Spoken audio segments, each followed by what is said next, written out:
que las 2 de la tarde ya están aquí. Miren, bañador, en las chanclas, todo despeinado porque no me dio tiempo nada ponerme las chanclas y el bañador. Voy a la playa, había subido la marea. Jesús.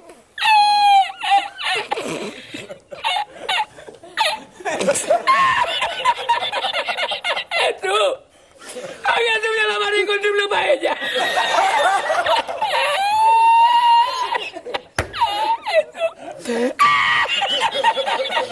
Y la encontré porque estaba la paellera agarrada metida entre las piedras de Chipiona del faro. Y cuando entro en el restaurante me ve el cocinero con una paellera y a ver toda la vez de paellera.